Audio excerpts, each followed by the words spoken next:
Cette polémique à présent, Excellence Ruralité, vous savez, c'est un établissement charentais, enfin une chaîne même d'établissements charentais, qui est notamment celui de Cours d'Aliénor d'Aquitaine, qui est visé par une enquête du Monde et accusé par le syndicat SEUNSA de mettre les élèves en danger. Et ce réseau d'écoles, voilà, je cherchais pas le mot chaîne, mais c'est un réseau d'écoles qu'on va préciser qui est hors contrat.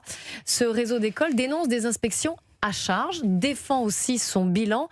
Sophie, c'est un sujet sur lequel vous vouliez attirer notre attention. Expliquez-nous pourquoi. Oui, alors, je veux attirer votre attention parce qu'il est absolument symptomatique de ce qui va se passer dans les prochains mois. Pour une raison très simple, on en a déjà parlé, on y reviendra assez régulièrement, c'est qu'on est face en France à une chute démographique et l'éducation nationale va devoir annoncer des fermetures d'écoles et donc également moins de postes d'enseignants.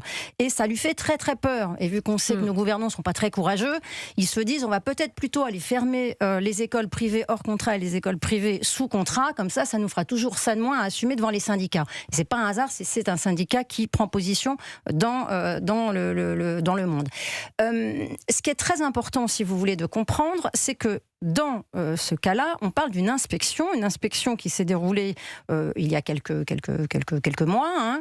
Alors, comment ça se passe ? Vous avez 5 inspecteurs qui viennent 2 heures dans l'établissement. Alors, vous voyez, moi, je suis pragmatique, je me dis, ça n'a pas de sens. Pourquoi pas faire plutôt un inspecteur qui vient 5 fois 2 heures ?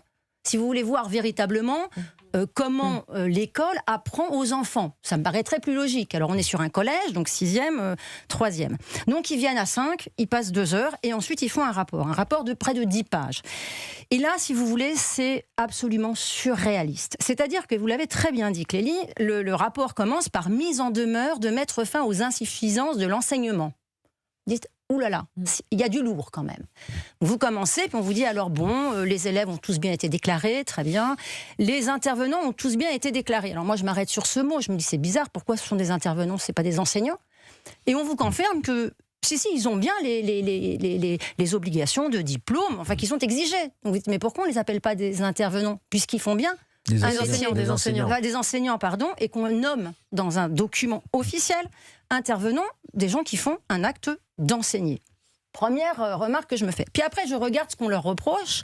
Donc globalement, on va leur reprocher que dans les affichages, on a bien le 119 pour le harcèlement, on a bien la charte de la laïcité, mais le directeur n'a pas affiché l'interdiction de fumer dans l'établissement.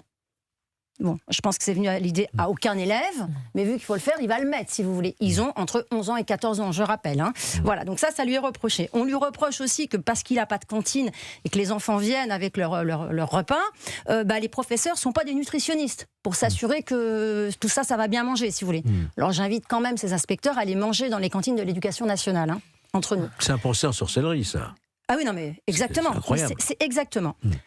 Ensuite, on va leur reprocher que les absences qui sont enregistrées dans un logiciel ne sont pas en plus remises sur le carnet de chacun des enfants. Alors là, j'aimerais quand même rappeler à l'Éducation nationale qu'avant l'assassinat et la décapitation de Samuel Paty, l'Éducation nationale a mis 3 à 4 jours à savoir que la fille qui avait dénoncé n'était pas en classe. Donc moi, je les inviterais juste à se regarder un tout petit peu le nombril. Ensuite, on va leur reprocher de ne pas avoir de délégué de famille. C'est-à-dire de ne pas avoir de délégués qui parlent pour les familles. On leur reproche de ne pas avoir de délégués d'élèves, c'est-à-dire de ne pas avoir des élèves qui parlent pour les autres. Moi, j'ai envie de vous dire, là, on leur reproche de ne pas avoir institutionnalisé, comme c'est le cas à l'Éducation nationale, une logique et une culture syndicale au sein même des établissements. Pour moi, c'est une bonne nouvelle. On lui reproche aussi, alors ça c'est quand même pas mal, d'avoir un rôle d'éducateur, parce qu'il se charge des enfants pendant le périscolaire. Je rappelle à tout le monde ce qui se passe dans le périscolaire aujourd'hui. Là, ce sont les enseignants qui les prennent en charge et qui jouent avec eux. Là encore, c'est une blague. Ça fait quand même des années qu'on nous dit que les enseignants éduquent nos enfants à la façon de penser qui est la leur.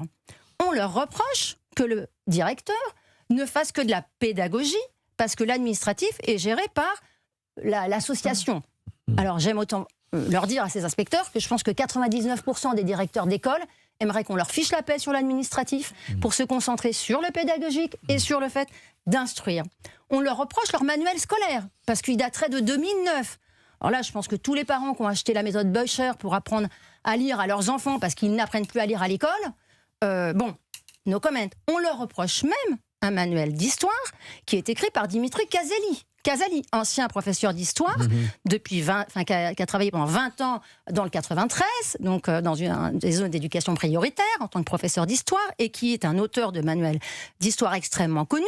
Mais qu'est-ce qu'il a fait, Dimitri Casali? Il a créé un concept de histo-rock, pour donner le goût de l'histoire de France aux enfants à travers un spectacle culturel. Donc là, il est carrément cité nommément. Dans le rapport. On leur reproche également, ça c'est la meilleure de l'année, que le cours d'histoire soit factuel, qu'ils ne réinterprètent pas l'histoire. Donc en gros, on leur reproche de ne pas endoctriner. Et puis on leur reproche le cours magistral. Et alors, je me suis dit, le cours magistral, c'est-à-dire que le prof part tout seul. Pas du tout. Non. Les élèves peuvent parler, mais ils ne font pas le cours entre eux. Voilà ce qu'on leur reproche. Dites-moi une petite question, ce ne sont pas des établissements hors contrat avec plutôt une tendance catholique? Alors pas du tout, c'est pas du tout inscrit. C'est pas du tout ça. Ce n'est pas du tout mentionné. C'est-à-dire et justement, c'est ce qui est intéressant. La question de Georges est intéressante. C'est que moi, j'ai cherché des éléments factuels. Je me suis dit, est-ce qu'ils vont trop loin dans quelque chose, etc. Ça n'apparaît absolument pas dans le rapport d'inspection. Alors en même temps, ils sont venus pourquoi ce rapport comme ça à charge? Parce que pour justifier les suppressions de classe.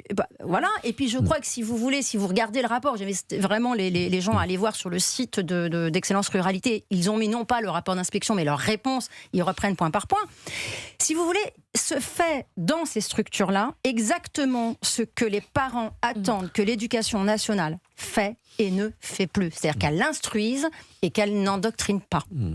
Eh bien, merci beaucoup d'avoir soulevé ce point, Sophie Audugé, Georges Fenech. Eh ben, c'est pour ça qu'on en a parlé avec vous. Donc, merci. Sophie Audugé, merci à vous. Est-ce que vous êtes allé à la Foire de Paris cette année? C'est un grand événement. Ça dure depuis plus de 120 ans. On parlera aussi de Monsieur Turbino. Monsieur Turbino, il a été récompensé. C'est pas du tout un monsieur. Ne me regardez pas comme ça, Géraldine. Non, c'est une invention qui a été récompensée au concours Lépine. Steven Abajoli, directeur de la Foire de Paris, sera mon invité dans un instant dans Europe 1 Info. Il est 13h47, vous êtes bien sur Europe 1. 13h, 15h, Europe 1 Info.